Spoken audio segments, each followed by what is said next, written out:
Hello students, welcome to Concept Classes. Today we are going to discuss Class 8 Maharashtra Board History second chapter Europe and India. In this chapter we are going to learn about what is the relation between the Europeans and Indians, how to trade held with India to Europe and Europe to India, who is first European to come India. In this chapter we will going to learn all these topics. So let's start our chapter.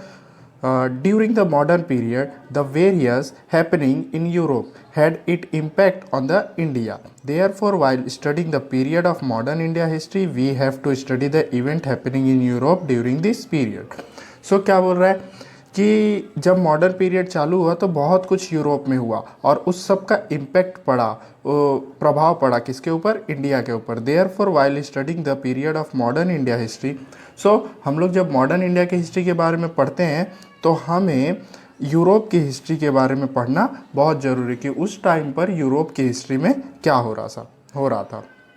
So our first topic is period of renaissance. Renaissance का मतलब क्या होता है? पुनर्जागरण. पुनर्जागरण का मतलब फिर से जाग उठना. In history of Europe the last phase of medieval period 13th of to 16th century is known as the mid period of renaissance. तो बोल रहा है कि यूरोप में जो मेडिवल पीरियड का लास्ट टाइम चल रहा था, उस मेडिवल पीरियड के बाद मॉडर्न पीरियड आया, तो मेडिवल पीरियड का जो लास्ट टाइम चल रहा था वो 13th से 16th सेंचुरी जो थी उसी पीरियड को कहा गया period of resonance. During this period reformation, religious reform movement and geographical discoveries led to foundation of the modern era. तो बोल रहा है कि 13th सेंचुरी से लेकर 16th सेंचुरी के बीच में ही तरह तरह के चेंजेस आए, तरह तरह के धर्म के ऊपर परिवर्तन आए और उसके बाद तरह तरह की भौगोलिक खोजें हुई, जोग्राफिकल डिस्कवरीज हुई, तरह तरह के रास्तों की खोज हुई, तरह तरह के जगह की खोज हुई. ठीक है.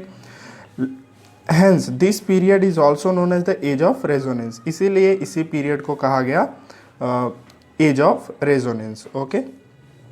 During this period, in the field of art, architecture, philosophy, etc., there was a revival of Greek and Roman tradition. Okay? So, revival का मतलब क्या होता है? फिर से जीवित हो जाना. तो बोल रहा है कि इसी टाइम पर आर्ट, आर्किटेक्चर, फिलॉसफी ये सब फिर से जीवित हो गई और इसका ट्रेडिशन किससे शुरू हुआ? रोमन ट्रेडिशन से, which gave a movement to all over the development. During the renaissance humanitarianism was given great impetus. So humanitarianism मतलब क्या होता है? मानवता होता है. ओके. सो इसी टाइम पर मानवता को भी देखने की और सुनने की लोगों को जो प्रेरणा थी वो मिली. There was a changes in outlook of the treating each other as the human being. So बोल क्या रहा है कि जिस तरह से लोग पहले इंसानों के साथ ट्रीट करते थे उसमें बदलाव आया, उसमें चेंजेस आया. Instant of religion man became centre point of all ideologies. Okay. तो बोल रहा है कि जिस तरह से पहले लोग धर्म को लेकर, भाषा को लेकर, जाति को लेकर एक दूसरे से भेदभाव करते थे वो धीरे धीरे ख़त्म हो गया. वो उनकी जो आइडियोलॉजी मतलब होती है विचारधारा वो बदल गई. The reform movement spread throughout all sectors of human life. So बोल रहे हैं ये जो चेंजेस हुआ था ये ह्यूमन लाइफ के हर एक सेक्टर में चेंजेस हुआ. Through knowledge, science as well as different section of art we can observe the discoveries of the reform movement. और ये चेंजेस उनके नॉलेज में हुआ, साथ ही साथ साइंस में भी हुआ और जब ये उसके बाद आर्ट्स के सेक्शन में भी हुआ. उसके बाद आर्ट्स मतलब कला होता है. उसके बाद धीरे धीरे बहुत सारी डिस्कवरीज भी हुई साइंस को लेकर. The art and the literature of renaissance period depict sentiments and emotion of the human being. So बोल रहा है कि आर्ट और लिटरेचर जो था, मतलब आर्ट मतलब एक तरह से कला होता है, ड्राइंग होता है. उसके बाद लिटरेचर्स मतलब जो बुक्स लिखी जाती है वो क्या करता था? वो लोगों के भावों को दिखाता था. डिपिक्ट मतलब चित्रित करना और सेंटीमेंट मतलब भाव दिखाना एक तरह से. Emotion, sentiment, this are called as a भावुक. ओके. सो ये क्या करता था? मतलब हम ड्राइंग के थ्रू लोगों के भाव को दिखा सकते थे या फिर बुक लिख कर लोग बता सकते थे कि लोगों का पहले का चरित्र कैसा था, वो कैसे भेदभाव करते थे, वो कैसे कपड़ा पहनते थे. These all things, local language for better understanding to the common people. So जो नॉर्मल लैंग्वेज होती थी, जैसे हमारे यहाँ की हिंदी लैंग्वेज है, जो नॉर्मल लैंग्वेज है, जो सब लोग समझते हैं, सो वही बोल रहा है कि the local language better understanding for the common people. During 1458 Johannes Gutenberg from the Germany discover the printing press.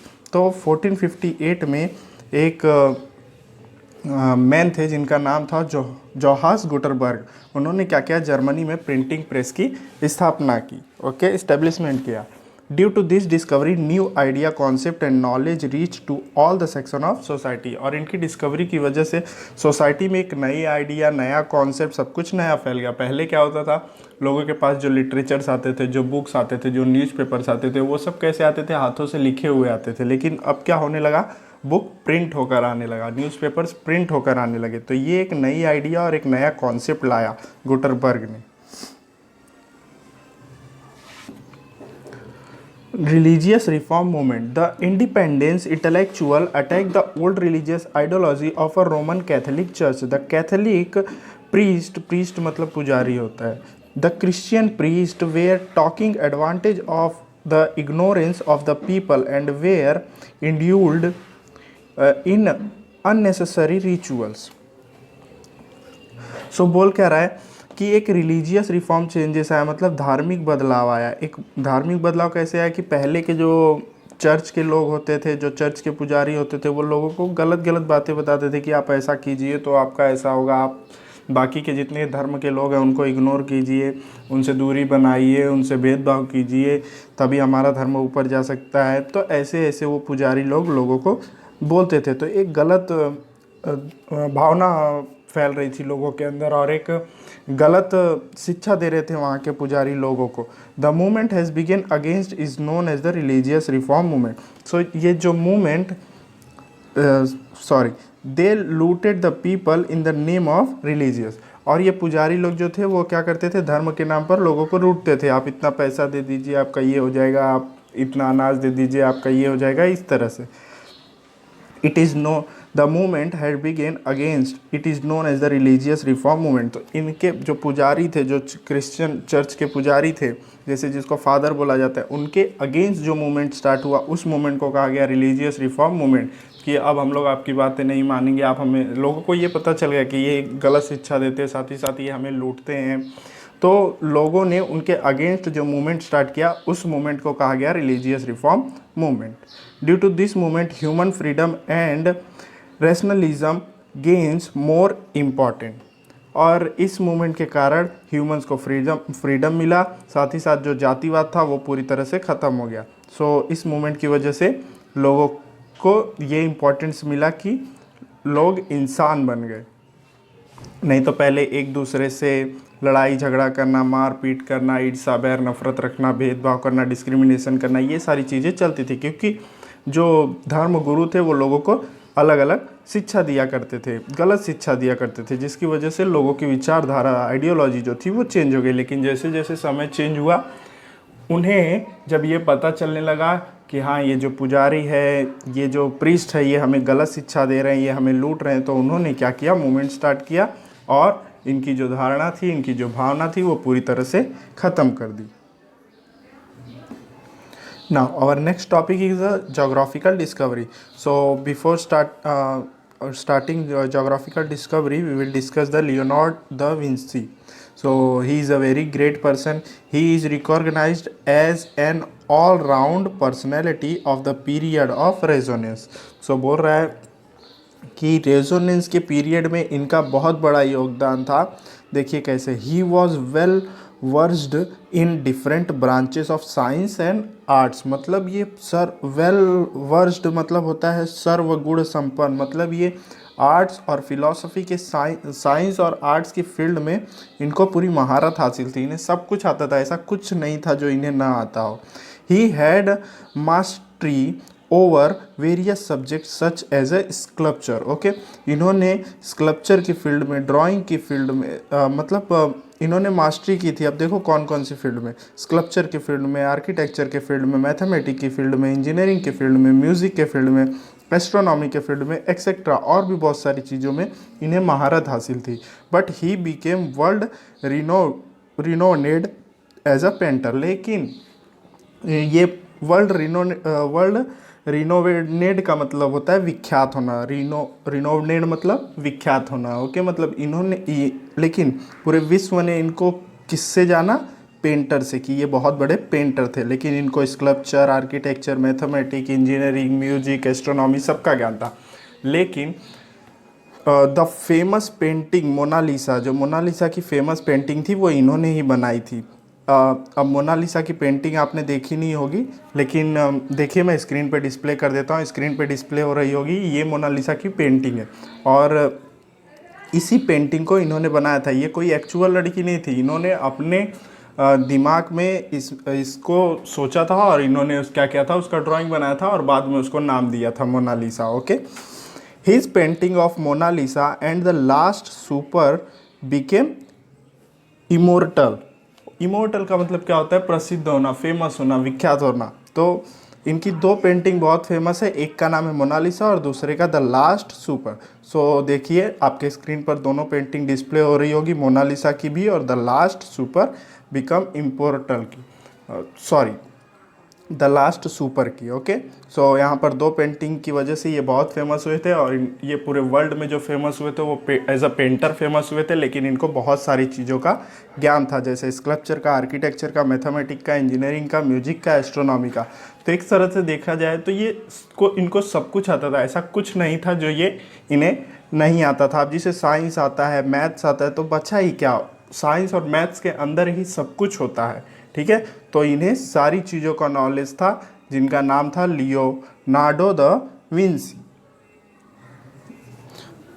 Now let's start our next topic, geographical discovery. In 1453 AD, AD means Anno Domini, the Ottoman Turk conquered Constantinople Istanbul. So ये Constantinople नाम का एक जगह है जो कहाँ पर है, इस्तांबुल नाम की कंट्री में है, which was the capital of Byzantine empire, okay. वहाँ पर इस्तांबुल में बेंजान्टीन एम्पायर था। बेंजान्टीन एम्पायर मतलब वहाँ पर एक तरह से साम्राज्य बसा हुआ था, ठीक है। वहाँ पर बेंजान्टीन एम्पायर में किसी राजा का राज था ना। The overland trade route joining Asia and Europe went through this city. So ये कॉन्स्टेंटिनो पोलो जो सिटी थी, इसी सिटी से होकर यूरोप और एशिया के बीच का रास्ता जुड़ता था। Since the Turks block this route, और इस राजा ने क्या किया, जो यहाँ पर बेंजान्टीन का राजा था, उसने क्या किया, उस रास्ते को ब्लॉक कर दिया। There were a need to finding a alternative trade route for the Europeans country to reach India. अब उसने जब रास्ता बंद कर दिया तो जो यूरोपियंस थे उनको एशिया आने के लिए एक नए रास्ते की खोज करनी पड़ी। This lead to a new phase of geographical discovery. और इसी की वजह से, मतलब अगर वो रास्ता नहीं बंद किया होता तो एक नई डिस्कवरी नहीं हुई होती, एक नई डिस्कवरी का स्टार्टिंग नहीं हुआ था। तो उसने जब रास्ता बंद किया तो एक नई डिस्कवरी हुई और वो कैसी डिस्कवरी थी, वो जोग्राफिकल डिस्कवरी थी, एक नए रास्ते की खोज की गई थी।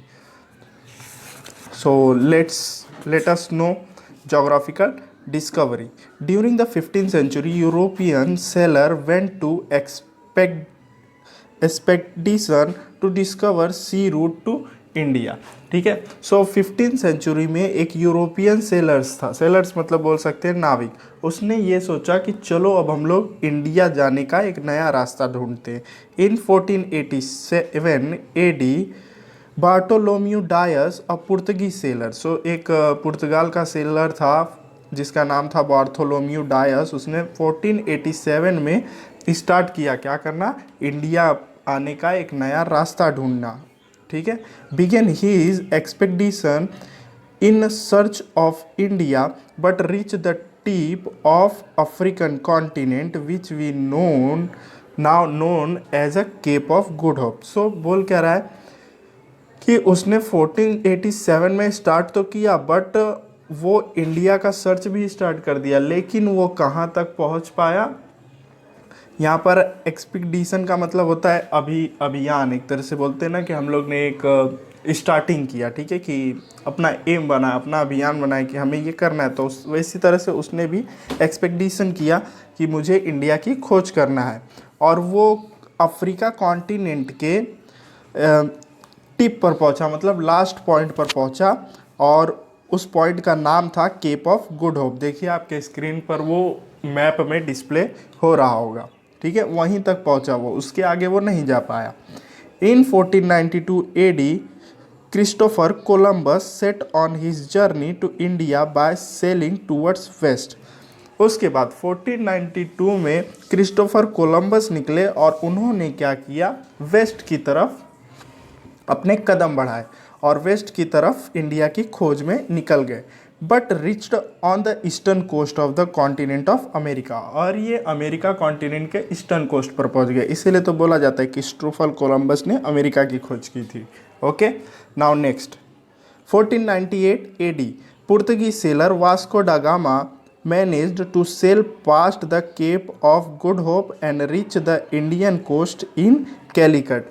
1498 में एक अलग यूरोपियन निकले, ये भी एक सेलर ही थे, एक नाविक ही थे, और ये केप ऑफ गुड होप के आगे निकले। आगे मतलब एक तरह से वो तो लास्ट पॉइंट था, लेकिन उसी की बाउंड्री को पकड़कर वो क्या किए, आगे निकले। और जब वो आगे निकले तो वो पहुंच गए इंडियन कोस्ट पर। इंडियन कोस्ट पर पहुंचे कहाँ पर, कैलीकट पे। और कैलीकट कहाँ पर है, था उस टाइम पे केरला में था। ओके, सो इस तरह से बोला जाता है कि वास्को डी गामा ने क्या किया था, इंडिया की खोज की थी। लेकिन एक्चुअली में वास्को डी गामा ने इंडिया की खोज नहीं की थी, इंडिया जो है वो पहले से था। वास्को डी गामा ने एक इंडिया आने वाले एक नए रास्ते की खोज की थी। तो आप ध्यान से सुन लीजिए, वास्को डी गामा ने इंडिया की खोज नहीं की थी, बल्कि उन्होंने इंडिया आने वाले एक नए रास्ते की खोज की थी। Okay, so let's start our next topic, intellectual revolution in Europe। Due to the changes during the Renaissance period, European proceed from medieval to modern age। Intellectual revolution took place in the same period। The society start stepping out the past ignorance and blind faith। तो बोल क्या रहा है कि resonance की वजह से Europe का जो मेडिवल पीरियड से मॉडर्न पीरियड जब आया, तो मॉडर्न पीरियड में बहुत कुछ चेंज हो चुका था। जो सोसाइटी थी, जो आग बंद करके हर एक चीज़ पर भरोसा करती थी, वो सब ख़त्म हो गया था। जैसे अगर कोई पुजारी कुछ बोलता था तो उसके ऊपर आग बंद करके वो लोग विश्वास नहीं करते थे। वो सारी प्रथाएं जो है वो पूरी तरह से ख़त्म हो गई थी। The pre establish custom and tradition came to be seen from the critical point of view. So जो भी उनका ट्रेडिशन था, जो भी कस्टम था, वो बहुत ही अच्छे से क्रिटिकली एग्जामिन करने के बाद ही वो लोग उस पर क्या करते थे, विश्वास करते थे। All this changes are address intellectual revolution. और ये सारे चेंजेस हमें बताते हैं कि अब वो लोग बुद्धि का यूज़ करते थे, किसी के सुनने और किसी के बोलने पर नहीं जाते थे। वो बुद्धि का यूज़ करते थे और जो उन्हें सही लगता था वही वो करते थे। इसीलिए कहा गया है intellectual revolution, which gave a further movement to science discovery in Europe.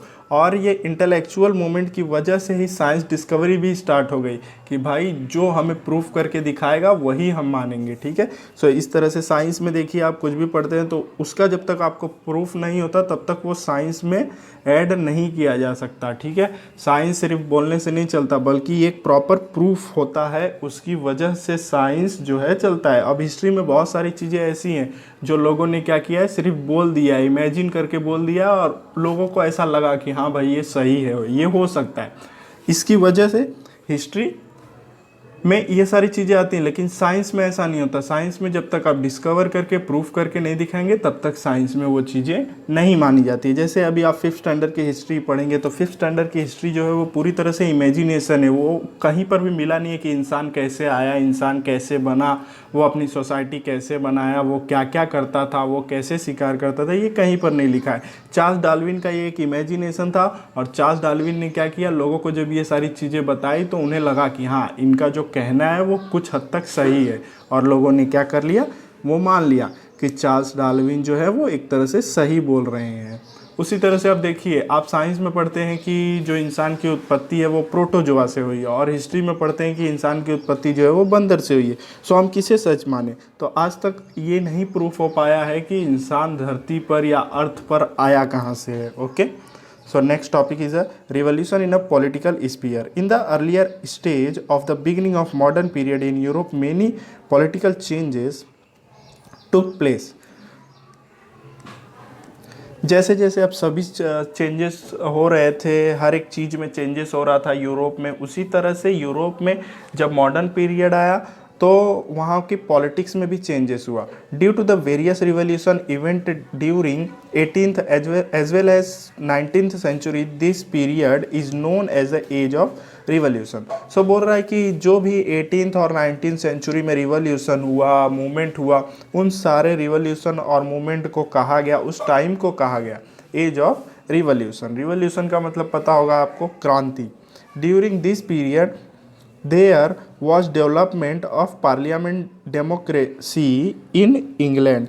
इसी टाइम पर 18 से 19 सेंचुरी के बीच में ही इंग्लैंड में जो है पार्लियामेंट का इस्टेब्लिशमेंट हुआ।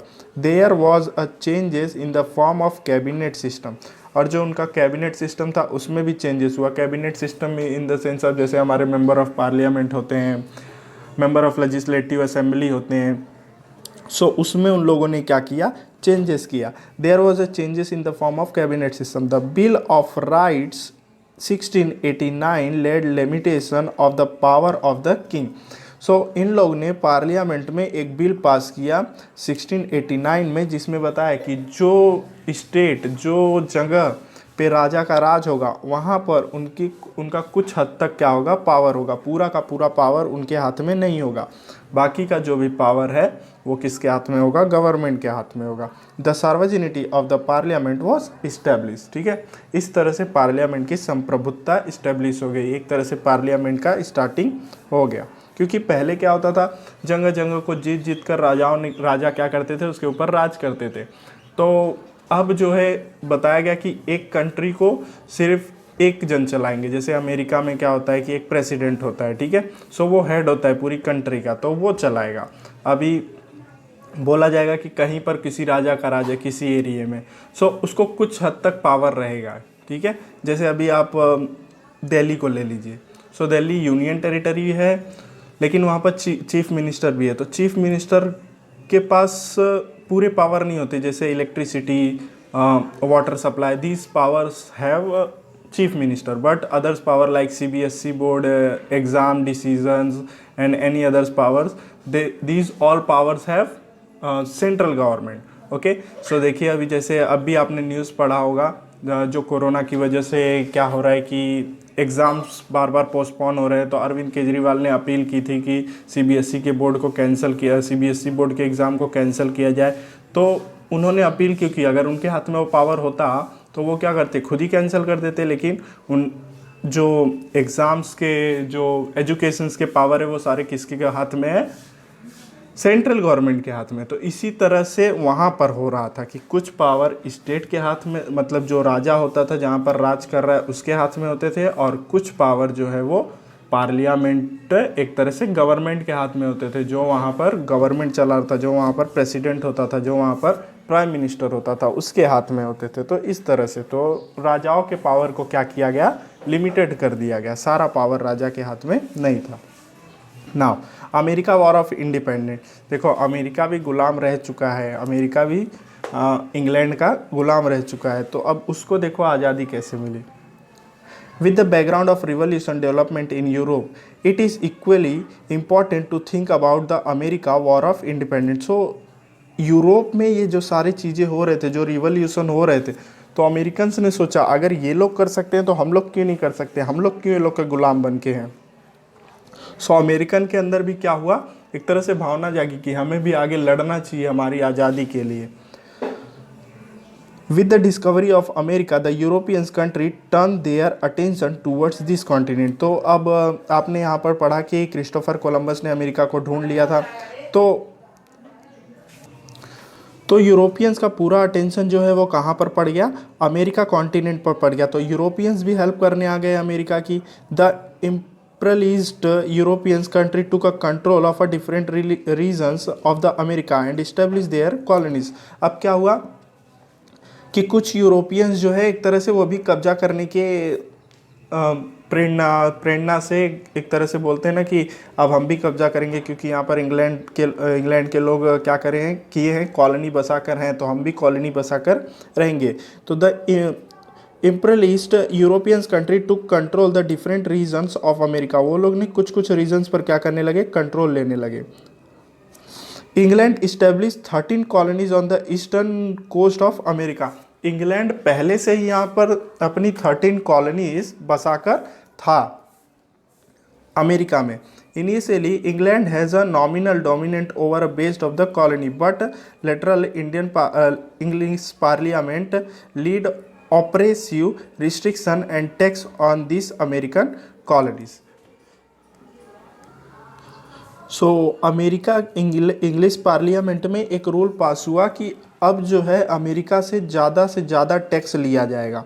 सो the people in America revolt against it. So जो अमेरिका के पीपल्स थे, जो अमेरिका के लोग थे, उन लोग ने विद्रोह कर दिया इसके अगेंस्ट. रिवॉल्ट्स मतलब विद्रोह. English declare war to suppress this colonies. So England ने क्या किया, अभी वॉर डिक्लेयर कर दिया कि भाई ये सारी कॉलोनीज जो है हमें बनाए रखना है, और यूरोपियंस अगर यहाँ पे आएंगे तो हम उन्हें मारकर भगाएंगे, उनसे वॉर करेंगे. So American colonies organise the army under the leadership of George Washington and finally win against England. Okay, so Americans ने क्या किया कि एक ग्रुप बनाया कि भाई अब हम लोग इंग्लैंड से वॉर करेंगे और अपने देश को आज़ाद कराएंगे. तो उस टाइम पर ये ग्रुप किसके अंडर में बना, जॉर्ज वॉशिंगटन के अंडर में बना. और फाइनली क्या किया, ये लोग ने वॉर जीत लिया इंग्लैंड से. This event is known as the American war of independence. और ये लोग ने जो लड़ाई लड़ी, इस लड़ाई को कहा गया American war of independence. A new nation known as the united nation of America. और उसके बाद अमेरिका आज़ाद हो गया, और जब अमेरिका आज़ाद हो गया तो उसको नया नाम दिया गया United state of America, USA, with the federal government. ठीक है, और उसके बाद ये फेडरल गवर्नमेंट बन गया. फेडरल गवर्नमेंट का मतलब क्या होता है, एक तरह से ग्रुप ऑफ स्टेट, मतलब बहुत सारे स्टेट का एक ग्रुप जो होता है उसको हम लोग बोलते हैं federal government. Written constitution are based on the principle of democracy. इनका भी रिटेन कॉन्स्टिट्यूशन है, लेकिन हमारे कॉन्स्टिट्यूशन की तरह बहुत बड़ा नहीं है. उसमें 7 से 8 आर्टिकल हैं, उससे ज़्यादा नहीं है. ठीक है, सो इनकी कंट्री भी डेमोक्रेटिक कंट्री है. डेमोक्रेटिक कंट्री मतलब जहाँ पर प्रजा का राज होता है, लोकतंत्र जिसे बोलते हैं. यहाँ पर भी प्रॉपर इलेक्शन होता है, और जो जीतता है वही प्रेसिडेंट बनता है. Was born. Now our next topic is French Revolution. In 1789 AD, the people of the French revolt against the uncontrolled and unjust monarchy and feudalism and established a republic. Okay, so French ने भी 1789 में क्या किया, उनके भी France में बहुत सारे ऐसे लोग थे जो वहाँ पर आकर क्या कर रहे थे, राज कर रहे थे. ठीक है, सो इन्होंने क्या किया, उनके अगेंस्ट विद्रोह किया, और इन्होंने अपने देश को आज़ाद कराया, और उसके बाद अपने देश को रिपब्लिक बनाया. This event is known as the French revolution. और इस इवेंट को कहा गया French revolution. The French revolution give to the world the 3 value of liberty, equality and fraternity. So French revolution के बाद ही फ्रांस ने क्या किया, अपने देश में लिबर्टी मतलब आज़ादी, इक्वलिटी मतलब समानता, एंड फैटर्निटी मतलब भाईचारा इस्टेब्लिश किया. और इस चीज़ को देखकर पूरे विश्व ने ये तीनों चीज़ों को अपने देश में इस्टेब्लिश किया कि भाई हमारे देश का जो नागरिक है उसको सभी चीज़ों के लिए आज़ादी होगी, सबके बीच में समानता होगी, और सब भाईचारे से रहने चाहिए. ठीक है, सो ये जो लिबर्टी, इक्वलिटी एंड फर्टर्निटी है, ये वर्ल्ड को किसने दिया है, फ्रांस ने दिया है. Okay, in world history among the political revolution, the American War of Independence and French Revolution have a very important place. तो बोल रहा है कि वर्ल्ड की हिस्ट्री में अगर देखा जाए तो American war of independence and French revolution बहुत इम्पॉर्टेंस रखता है. ठीक है, सो ये पहले की 10th स्टैंडर्ड की बुक में था ब्रीफ में, लेकिन अब की जो 10th स्टैंडर्ड की बुक है उसमें से ये सब सारी चीज़ें निकाल दी गई हैं. लेकिन ये हमने जितना पढ़ा वो बहुत इम्पॉर्टेंट रखता है हमारी वर्ल्ड हिस्ट्री में। वर्ल्ड हिस्ट्री मतलब जैसे वर्ल्ड वॉर हुआ, कोल्ड वॉर हुआ, ये सारे वर्ल्ड हिस्ट्री में आते हैं। तो उसी तरह से French revolution and American war of independence ये भी बहुत इंपॉर्टेंट रखते हैं वर्ल्ड हिस्ट्री में।